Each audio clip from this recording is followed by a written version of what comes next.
자, 우리가 지난주에 예배가 온전히 드려질 수 있으려면 뭐가 필요하다라고 배웠느냐면 훈련이 필요하다라고 했어요. 예배 어떻게 보면 굉장히 중요하지만 우리가 익숙하지 못하는 가운데 우리의 마음을 다스리고 우리의 모든 것들 어떻게 보면 하나님 기뻐하시는 그 예배가 드려지기 위해서 훈련이 필요하다 그랬는데 마지막 부분에 훈련이라고 하는 건 우리가 예배를 위한 훈련을 생각을 할 때에 어떤 기술이나 어떤 무엇인가를 터득하고 연마한다라고 하는 것이기보다는 오히려 뭐를 훈련이라고 말씀을 드렸는지 기억나세요?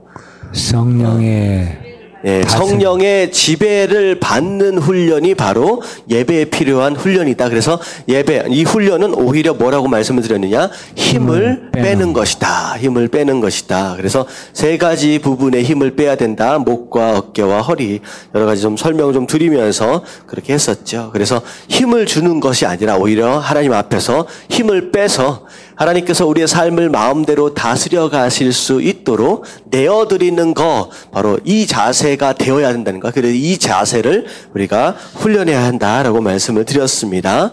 자, 그런 가운데 결국은 우리의 마음의 태도를 우리가 훈련해야 된다라고 하는 내용이죠. 그래서 마음의 태도를 훈련해야 한다. 5번째 5번 내용입니다.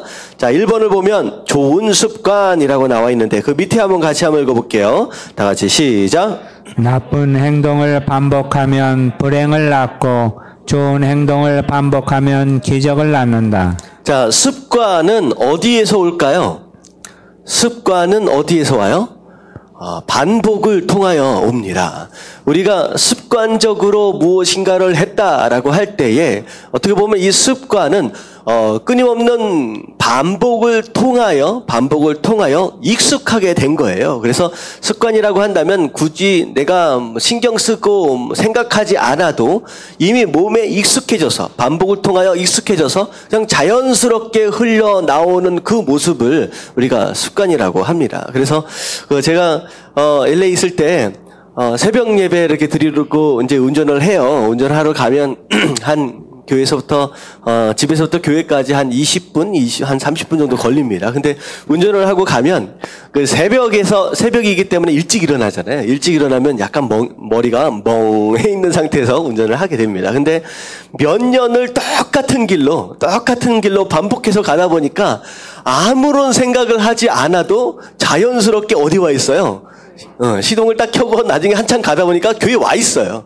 그러니까 그 사이에 뭐 차선을 어떻게 변경했느냐, 신호를 지켰느냐 그 생각이 아무것도 안 나고 그냥 손에 잡히는 대로 왔더니 교회인 거예요. 근데 이 습관이 얼마나 무섭냐면 하여튼간 교회 근처만 오면 지나가는 다른 길인데 꼭 아무 생각 안 하고 있으면 꼭 어디로 들어가 버려요? 교회 안으로 그냥 들어가 버리는 거예요. 분명히 지나쳐서 다른 데를 가야 되는데 그대도 들어와 버린다는 거죠. 그게 뭐냐면 반복의 힘입니다. 습관의 힘이에요. 근데 우리가 이걸 어떻게 해야 되느냐? 예수님께서 기도를 하실 때 무엇을 따라 기도하셨다고요? 습관을 따라 기도하셨다.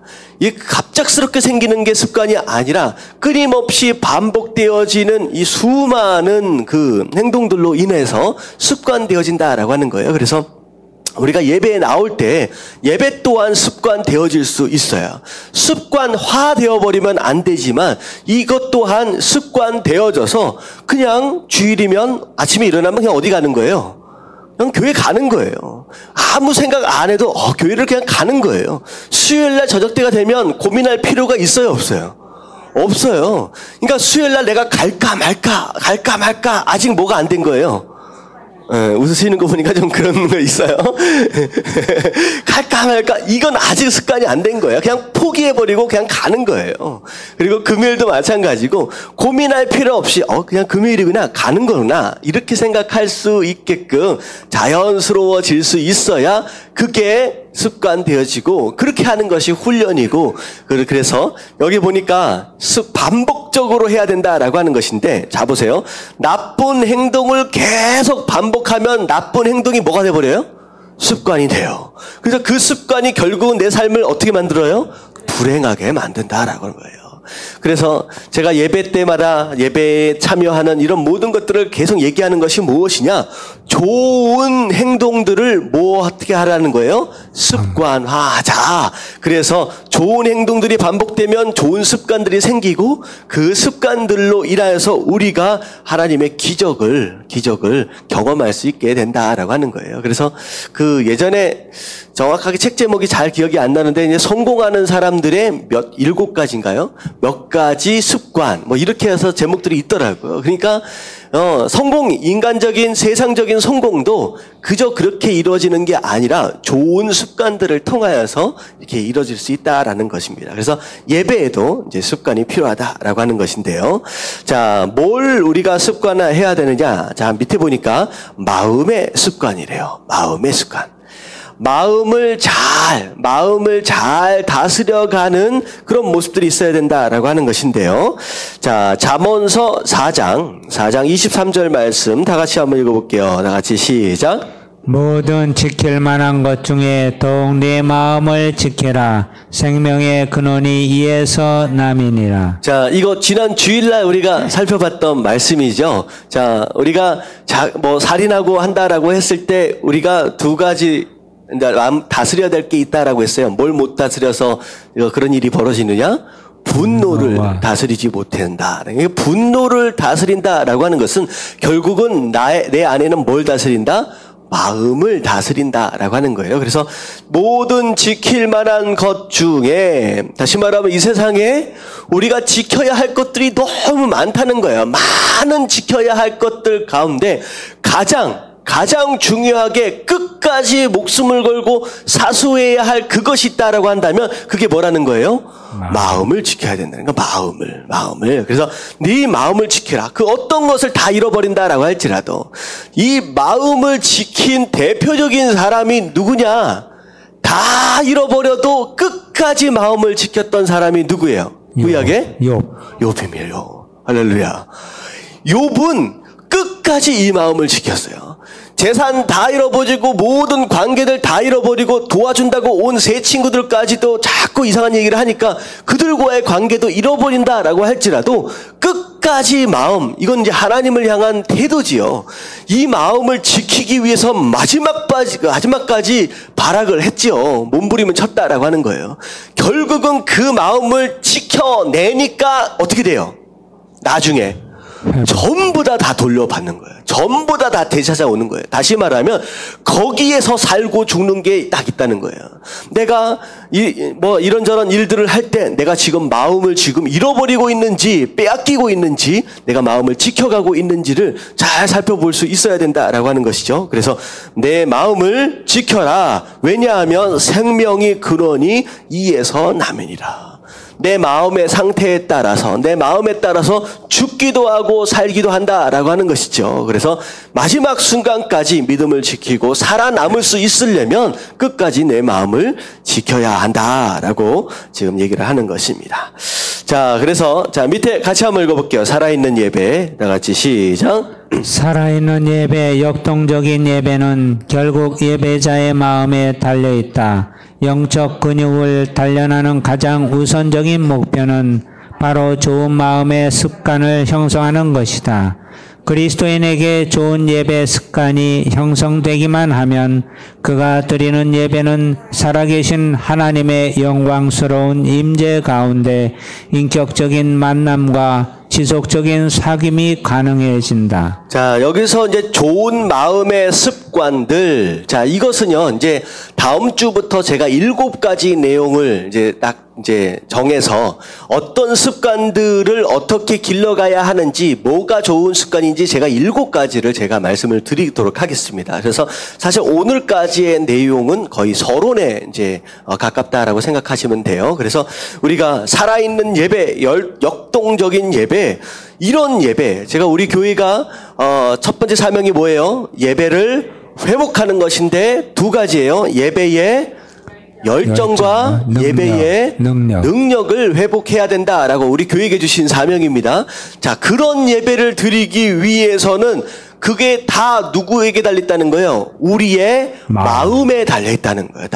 그래서 이런 거예요. 간단히 얘기하면 예배 가운데 나올 때 은혜를 받기로 작정하고 나온 사람은 은혜를 받아요, 못 받아요? 받아요. 이게 받아요. 그러니까 은혜를 받는 사람과 못 받는 사람은요, 이 태도서부터 달리 있어요. 마음의 태도.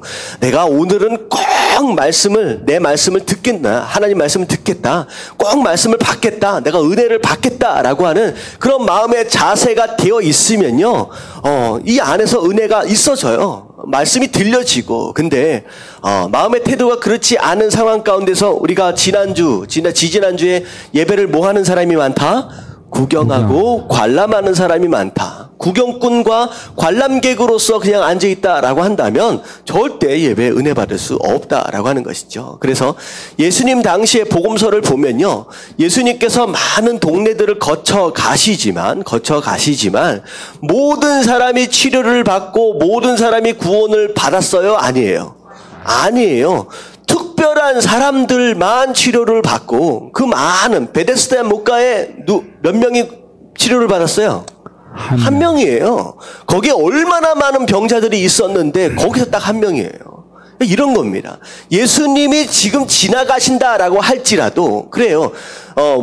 손영철 목사가 말씀하는 게 아니라, 말씀을 전하는 게 아니라, 예수님께서 이 시간 여기서 지나가신다라고 할지라도, 예수님이 직접 오셔서 한다라고 할지라도, 은혜를 받는 사람이 있으면 은혜를 못 받는 사람도 있어요. 결국은 뭐에 따라 달려있느냐? 내 마음의 태도에 달려있다라고 하는 것이에요. 이것을 우리가 좋게 길들여갈 수 있어야 된다라고 하는 거. 그런 예배를 드리면요, 그가 드리는 예배는 살아계신 하나님의 영광스러운 임재 가운데 인격적으로 만나고 지속적인 사귐이 가능한, 그런 예배, 만남과 사귐이 있는 바로 그런 예배가 될 수 있다라고 하는 것입니다.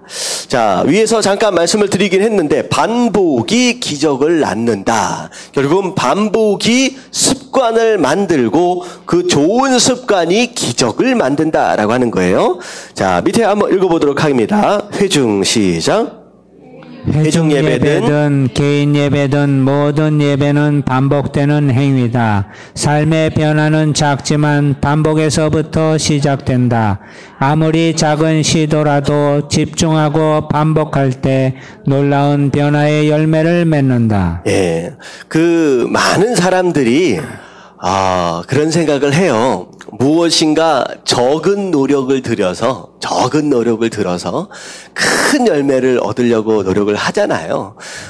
어떻게 보면 가능하면 서울서부터 부산까지 갈 때 여러 가지 다양한 길이 있다라고 할지라도, 가능하면 짧게, 가능하면 더 빠른 시간에 갈 수 있는 지름길을 찾기 마련입니다. 근데 영적으로 보면 이 지름길을 찾는 태도와 더 쉬운 길을 찾는 태도는요, 오히려 우리에게 약이 되기보다는 독이 될 수 있다라고 하는 거예요. 갑작스럽게 뭔가가 확 이루어지기를 기대한다라고 하는 것은 우리 안에 있는 것이 아니라 하나님의 부어주신 은혜 안에 있다라고 하는 거예요. 그렇기 때문에 우리 입장에서, 우리의 태도에 있어서는 뭔가가 확 일어나가지고 뭔가가 갑자기 뭐가 변해버릴 것이다 라고 하는 기대를 가지고 신앙생활을 하는 게 아니라, 우리 일상생활 안에서 반복을 통하여, 습관을 통하여 천천히 이루어지기를 작정하면서 그렇게 나아가는 그런 태도가 사실 필요하다라고 하는 거예요. 그래서 정말 안타까운 상황은 뭐냐면, 매일매일 아침마다 나와서 기도하고, 매일 저녁마다 하나님 앞에 무릎 꿇고, 매일 점심때마다 말씀 읽고 하라고 하는 그런 노력들은 어떻게 보면 싫어하고, 갑자기 어떤 집회나 뭐에 가가지고 말씀 한번 딱 들어가지고 확 변했으면 좋겠다라고 하는 그것에 집중하는 태도는 오히려 올바르지 못한 태도라는 거예요. 자, 이해 가시죠? 아멘. 어디 가서 누가 손 한 번 올려줬더니 넘어가가지고, 와, 이래서 이게 내가 성령님의 기름 부심을 받았구나, 막 내가 변했구나, 이게 아니라는 거예요. 꾸준히 해야 하는 그것에 충실하는 사람, 성실한 사람, 바로 그런 사람을 하나님께서 보시고 사용하신다라고 하는 거, 이런 굉장히 중요한 내용입니다. 그래서 짧은 길로 지름길로 가려고 애쓰지 마십시오.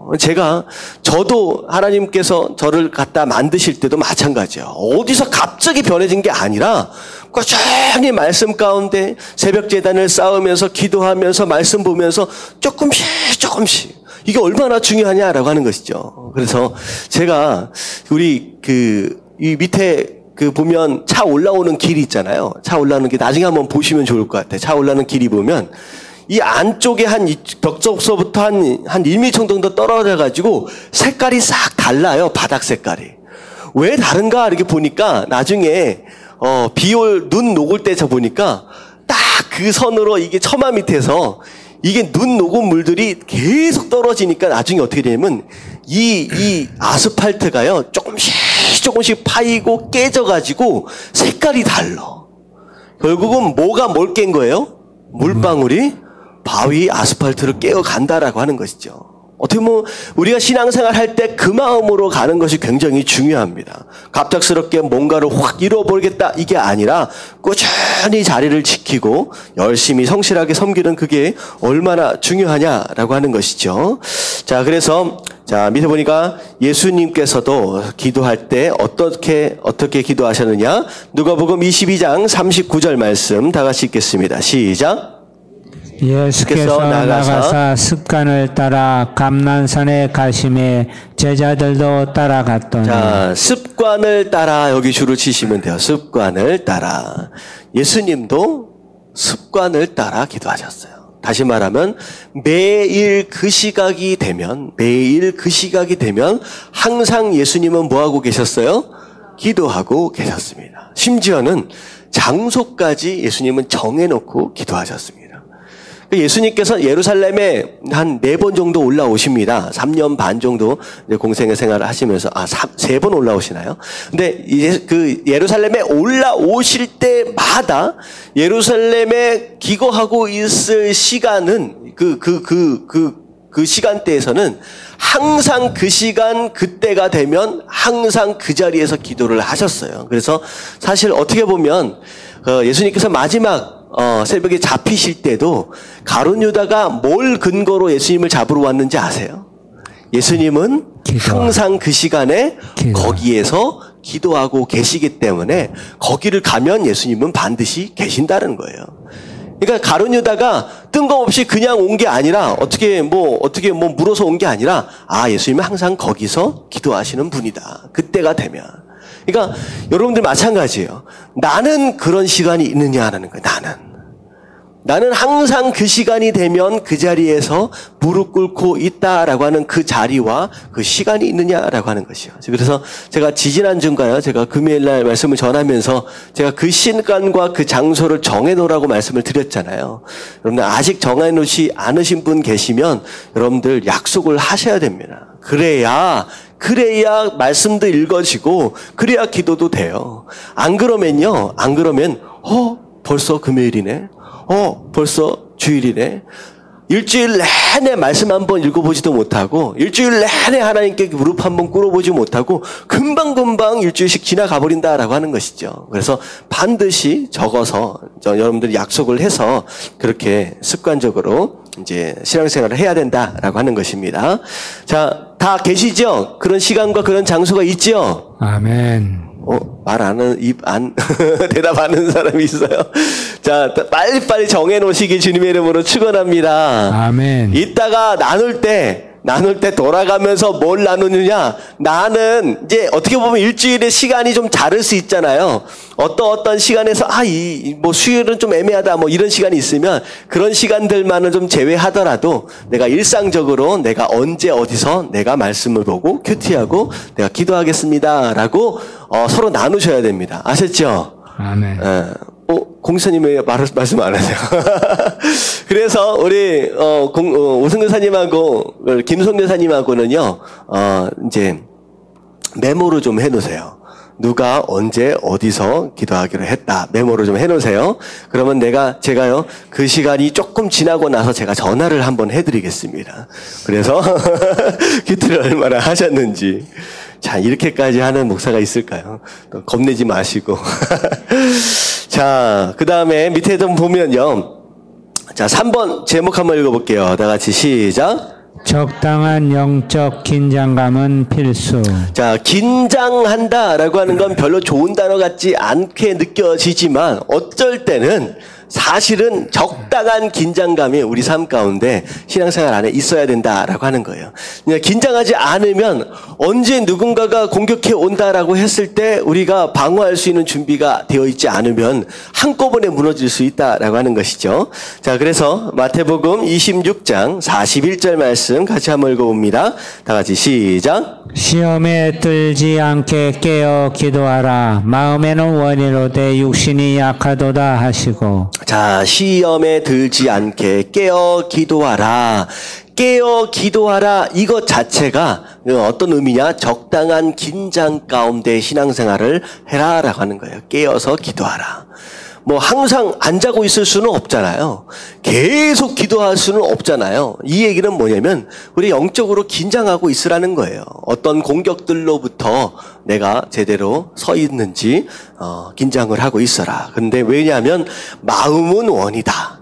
신앙생활 잘 해보고 싶고 죄 짓고 싶지 않고 사명 감당하고 싶은 그런 마음들은 누구나 있지만 뭐가 약해서 안 돼요? 잘. 육신이 약해서 잘 안 돼요. 매일매일 큐티하면 좋다라고 하는 걸 알아요? 몰라요? 알아요. 매일매일 말씀 보고 매일매일 기도하고 이게 얼마나 좋다라고 하는 거, 정말 예배를 잘 드리면 우리 삶이 변할 수 있다라고 하는 걸 모르는 사람이 어디 있겠습니까? 근데 잘 안 돼. 잘 안 돼요. 왜냐하면 뭐가 약해서? 육신이 약해서. 내 몸은 참 그런 부분이 많아요. 왜냐하면 우리 몸, 육신은 뭐에 쪄들어 있어요? 어쨌든 죄에 쪄들어 있어요. 죄에 쪄들어 있어요. 이게 잘 안 바뀌어요. 금방금방 안 바뀝니다. 그래서 참 그런 것 같아요. 이게 제가 그 신앙생활을 하면서 새벽 예배를 본격적으로 시작을 해가지고 사역을 한지 어떻게 보면 지금 거의 이제 8년, 9년째 되어져 가는 것 같아요.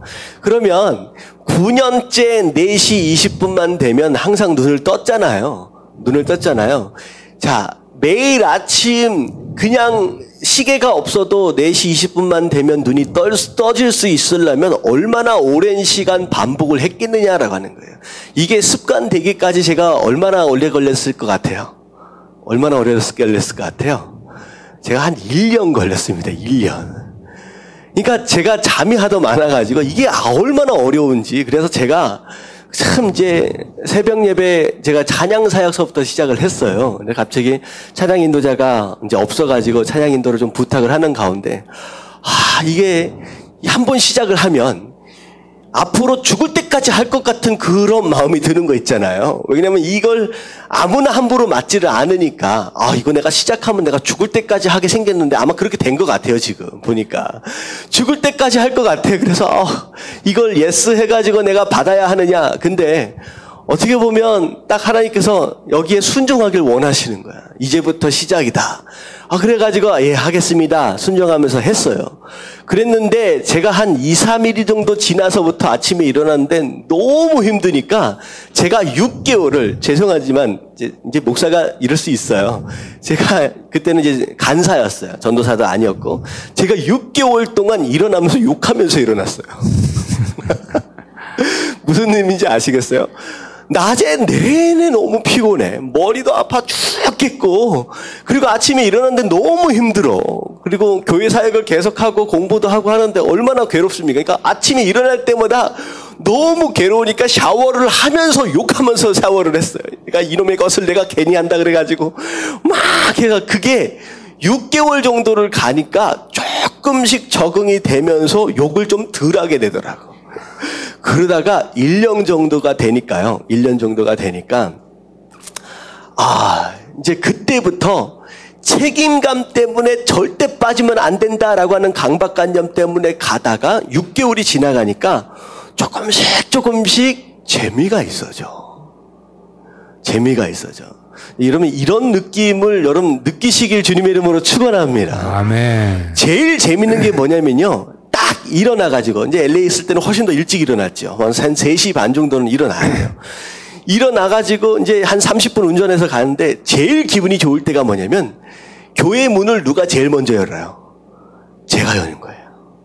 이 제단의 문을 내가 가장 먼저 연다라고 하는 그게 얼마나 기쁜지, 들어가서 이 교회 불을 제가 제일 먼저 켠다라고 하는 그게 너무 기뻐지더라고요. 그러면서 6개월, 7개월 지나면서 이게 재밌어지는 거예요. 그러더니 마음 가운데 이게 은혜다.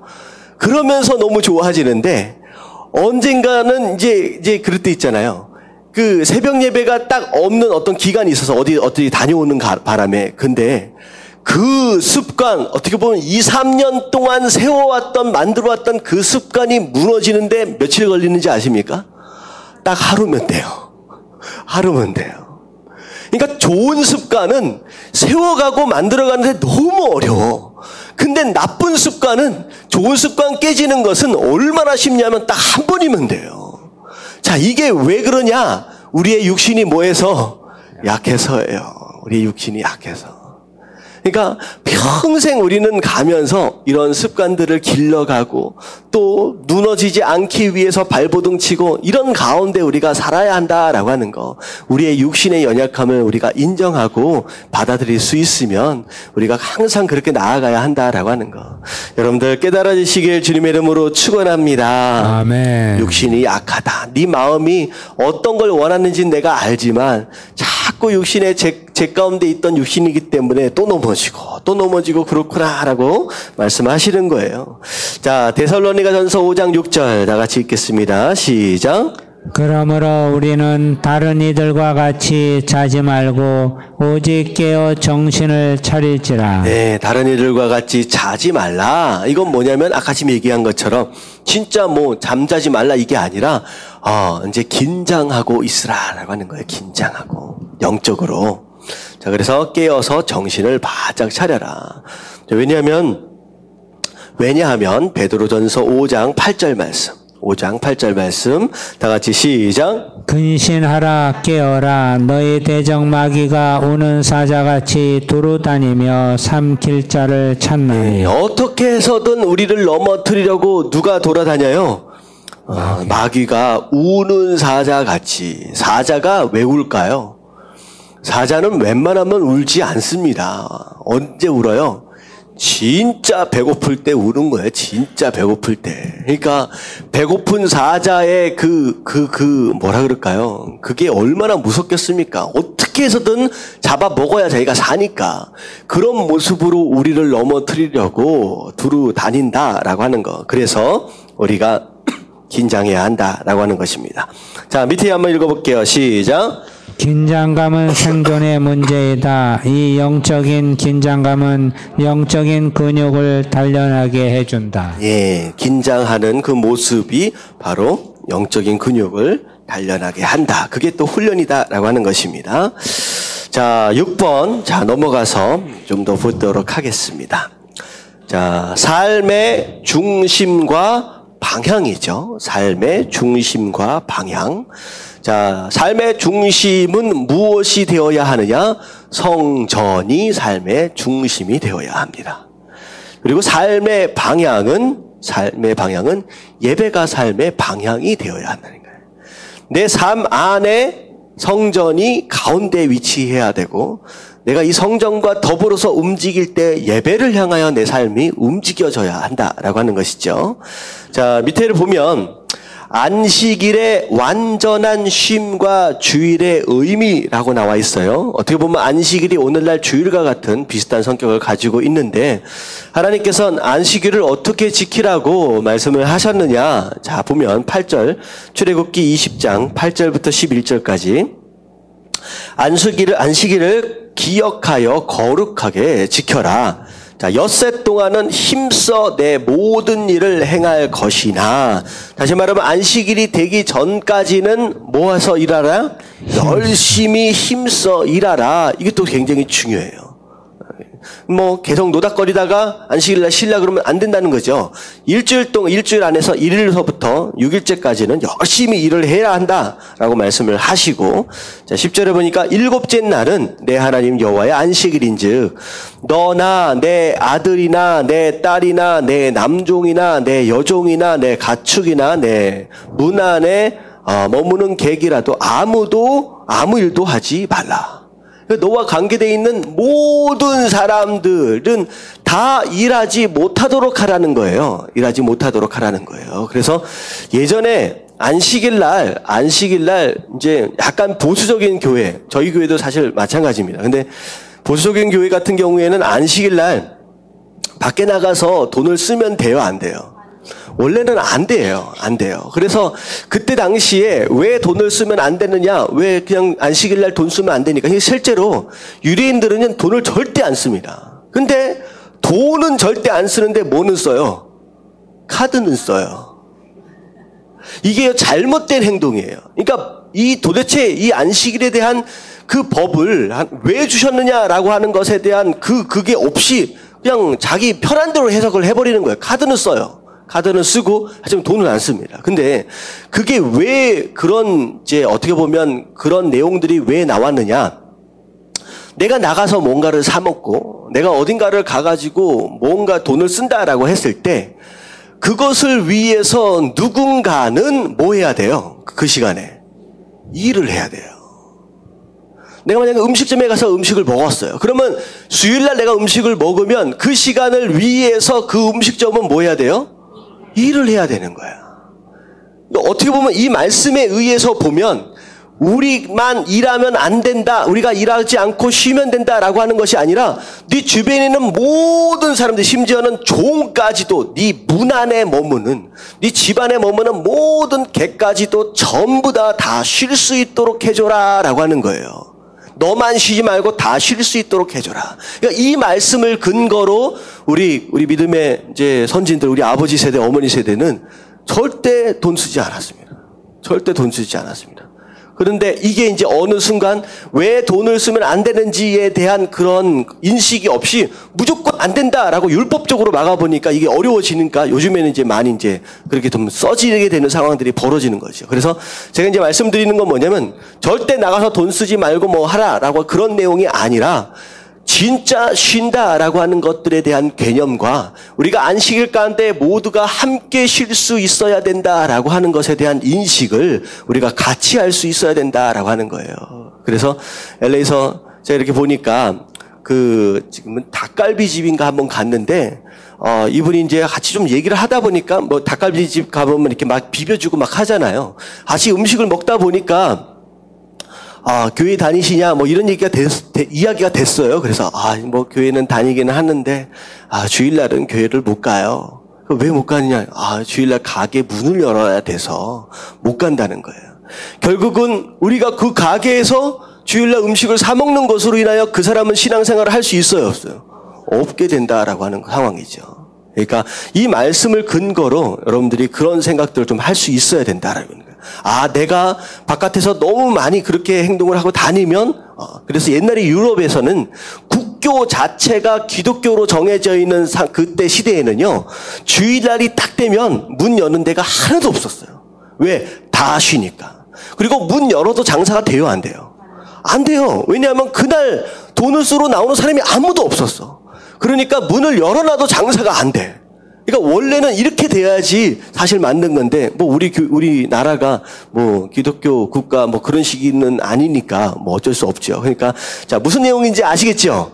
자, 주일날 뭐 돈을 쓰면 안 된다. 뭐 율법적으로 제가 말씀을 드리는 내용은 아니고, 요런 내용을 근거로 주일날 우리가 어떻게 살아야 하느냐라고 하는 것에 대한 기준을 적당히 세워갈 필요는 있다라고 하는 것이죠. 그래서 제가 우리 청년들한테도 그렇고 우리 선교사님들한테도 뭐라고 말씀을 드렸느냐?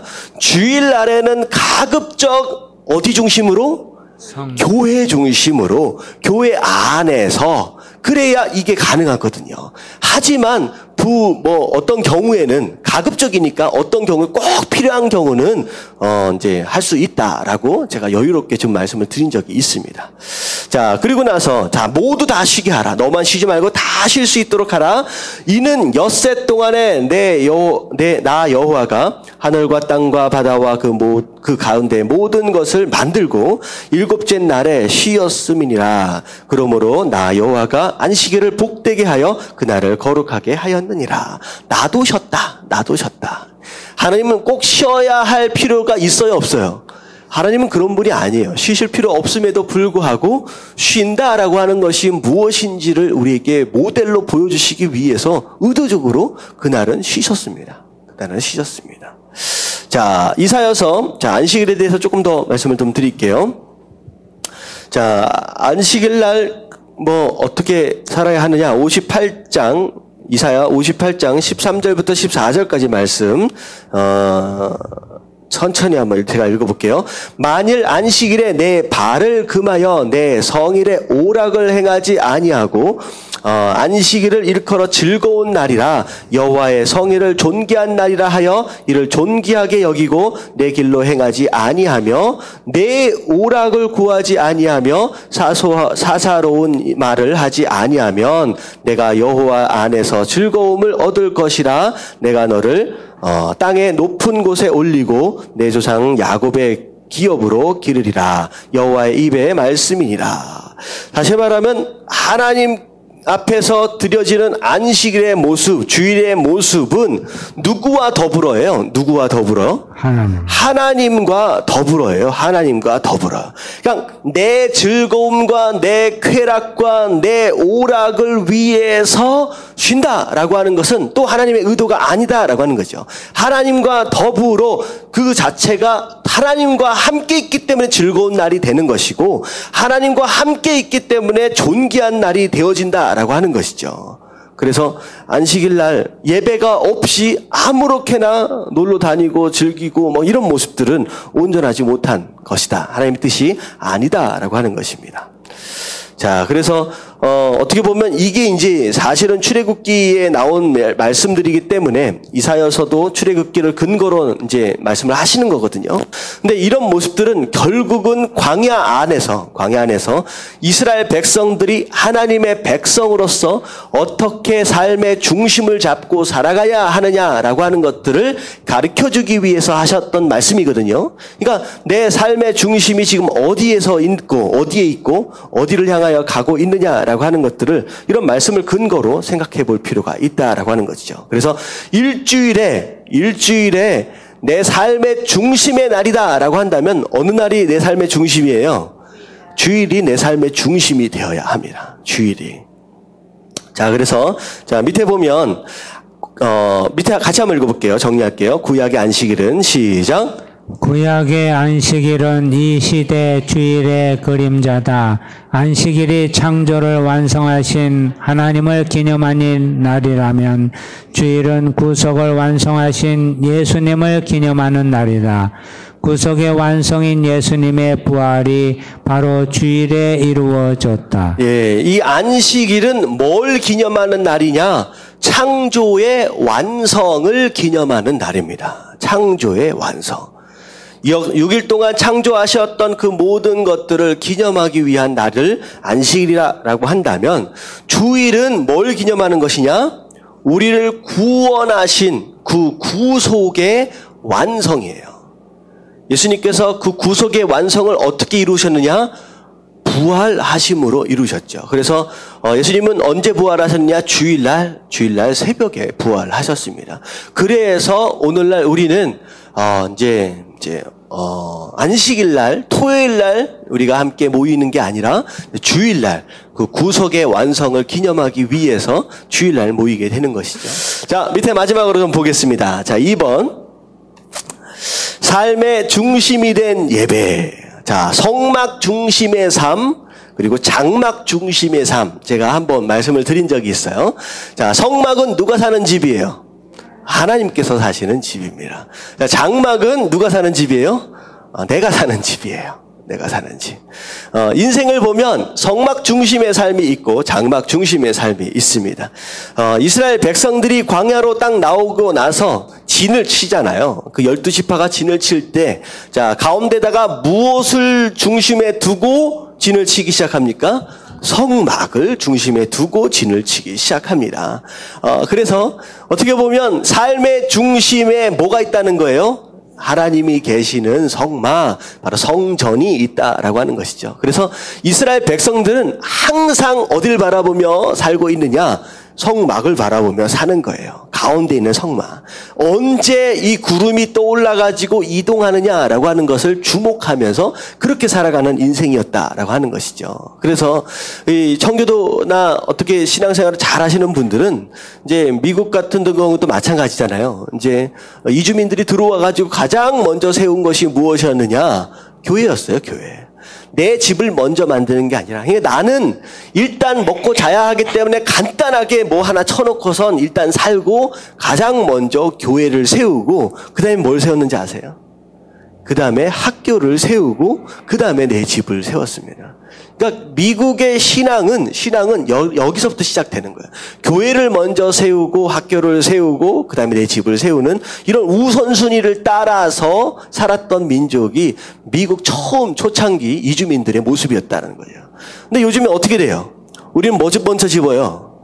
일단 내 집부터 짓고 마는 거예요. 내 집부터 짓고 그 다음에 학교를 짓고 그 다음에 시간이 되면 뭐예요? 교회 짓고 이런 거죠. 내가 살면서 내 삶 가운데 내 먹고 사는 거에 바쁘잖아요. 그런 가운데 내가 먹고 사는 것에 급한 거 먼저 해놓고 내 자녀들에게 급한 거 먼저 다 해놓고 그 다음에 시간이 나면 뭐예요? 시간이 나면 이제 교회 와서 봉사를 하는 거예요. 다시 말하면 하나님께 드려지는 시간과 심지어는 재물까지도 뭐 한 거예요? 내가 다 쓰고 남은 것을 드리는 어떤 그런 모습으로 이제 잘못되어져 가고 있다라고 하는 것이죠. 그게 바로 장막 중심의 삶입니다. 내가 다 쓰고 남은 거. 그렇게 되면 안 된다라고 하는 것이죠. 그래서 삶의 중심이 성막되어져서 하나님이 우선순위라는 거예요. 하나님이 우선순위. 자, 그렇게 시작되어지고, 또 중요한 건 뭐냐면, 자, 구름 기둥이 성막 위에서 떠올랐어요. 그리고 이동을 하기 시작하면 가장 먼저 뭐가 나아가요? 가장 먼저 언약궤가 앞장을 섭니다. 언약궤, 하나님의 임재하심입니다. 언약궤가 가장 먼저 앞장을 쓰고 그 다음에가 이제 사람들이 따라가는 거예요. 다시 말하면 삶이 살아감에 있어서의 방향이 무엇이냐? 내 삶 앞에 누가 나를 인도해 가신다? 하나님이 인도해 가신데 이게 바로 언약궤. 다시 말하면 언약궤는 곧 그 안에 뭐가 들어 있어요? 십계명, 말씀이 내 삶을 인도해 가신다라고 하는 거예요. 그리고 아론의 쌍난 지팡이, 이건 뭐냐면 예수 그리스도의 부활이 내 삶을 끌고 간다라고 하는 것이고, 그 안에 또 뭐가 있어요? 만나, 예수 그리스도. 이게 바로 예수 그리스도고 우리 영적인 양식이죠. 그것이 내 삶을 이끌고 간다라고 하는 상징적인 의미가 있다라고 하는 것이죠. 곧 그게 또 예배고. 그러니까 내 삶의 앞장서는, 내 삶의 가장 앞에는 결국 언약궤, 하나님의 인도하심이 있는 바로 그런 삶을 살아가는 것이 성도의 온전한 모습이다라고 하는 것입니다. 자, 밑에까지 설명을 다 드리긴 했는데, 자, 밑에 한번 읽어볼게요. 구약시대, 다 같이 시작. 구약시대 이스라엘은 제사를 중심으로 민족 전체가 움직였다. 광야 시절에는 성막을 중심으로 12지파의 위치가 정해졌다. 이처럼 예배는 바로 하나님의 백성들의 삶의 중심이었다. 자, 예배가 그들의 삶의 중심이었고, 자, 밑에 보면 이스라엘의 광야 행지라는 것을 보면 언약궤를 앞세워 따라가는 모습으로 살았다라고 하는 거예요. 이게 이제 우리 성도로서 살아가는 원래의 모습이어야 한다라고 하는 거. 내 삶 안에, 내 삶의 중심에 하나님의 성막이 세워져야 하고, 내 삶이 이동할 때에도 하나님의 언약궤를 앞세워 따라가는 그런 모습이 되어야 한다. 그게 바로 우리의 삶이 예배되어지는 바로 그런 삶입니다. 자, 여기까지 이해되셨죠?